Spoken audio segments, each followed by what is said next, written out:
പന്തക്കുസ്ത തിരുനാൾ തുടങ്ങിയുള്ള 7 ആഴ്ചകളാണ് ശ്ലീഹാകാലം എന്ന പേരിൽ അറിയപ്പെടുന്നത്.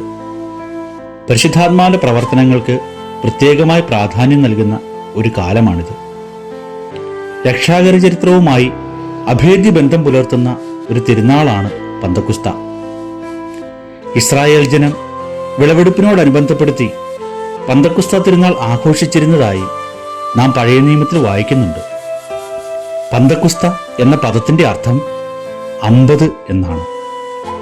50-ാം ദിവസത്തെ തിരുനാൾ വിളവെടുപ്പിനോടനുബന്ധിച്ചുള്ള ആദ്യ ഫലസമർപ്പണത്തിന്റെ തിരുനാളായിരുന്നു. അത് പിന്നീടാണ് ഇസ്രായേൽ ജനം ദൈവത്തിന്റെ ഉടമ്പടി പ്രകാരമുള്ള ദൈവജനമായി തീർന്നതിന്റെ ഓർമ്മയാചരണമായി ഈ തിരുനാൾ രൂപാന്തരപ്പെട്ടത്.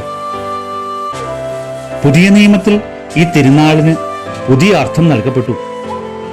ഉയർപ്പിനു ശേഷം 50-ാം ദിവസമാണല്ലോ പരിശുദ്ധാത്മാവ് ശ്ലീഹന്മാരുടെ മേൽ എഴുന്നള്ളിയത്. അന്നാണ് സഭ ഔദ്യോഗികമായി ഉദ്ഘാടനം ചെയ്യപ്പെട്ടത്. അന്ന് പിതാവായ ദൈവം ദൈവസ്നേഹം വ്യക്തിത്വം ധരിച്ച പരിശുദ്ധാത്മാവിൽ പുതിയ ഉടമ്പടിക്ക് മുദ്രവെച്ചു. ഈ ഉടമ്പടി കൽപ്പലകകളിലല്ല, മനുഷ്യഹൃദയങ്ങളിലാണ് ആലേഖനം ചെയ്യപ്പെട്ടിരിക്കുന്നത്.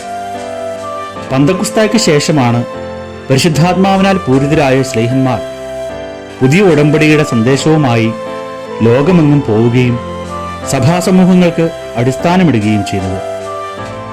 ശ്ലീഹ എന്ന പദത്തിന്റെ അർത്ഥം തന്നെ അയക്കപ്പെട്ടവൻ എന്നാണ്. മാമോദീസായും തൈലാഭിഷേകവും സ്വീകരിച്ച എല്ലാവരും അയക്കപ്പെട്ടവർ ആണെന്ന വസ്തുത ഈ കാലം നമ്മെ അനുസ്മരിപ്പിക്കുന്നു. പരിശുദ്ധാത്മാവിന്റെ പ്രവർത്തനങ്ങൾ ശ്ലീഹന്മാരും ദൈവജനവുമാകുന്ന സഭയും തമ്മിലുള്ള സുദൃഢമായ ബന്ധം, ആദിമസഭയുടെ ചൈതന്യവും കൂട്ടായ്മയും, സഭയുടെ പ്രേക്ഷിത സ്വഭാവവും ദൗത്യവും എന്നിവയാണ് ഈ കാലത്തിലെ പ്രധാന ചിന്തകൾ. തങ്ങളുടെ ഗുരുവിന്റെ സന്ദേശവുമായി ലോകം മുഴുവനും ചുറ്റി സഞ്ചരിച്ച് പുതിയ സഭാസമൂഹങ്ങൾക്ക് രൂപം കൊടുത്ത ശ്ലീഹന്മാരുടെ കൂട്ടായ്മയിലും ഐക്യത്തിലും നമുക്ക് പങ്കുചേരാം.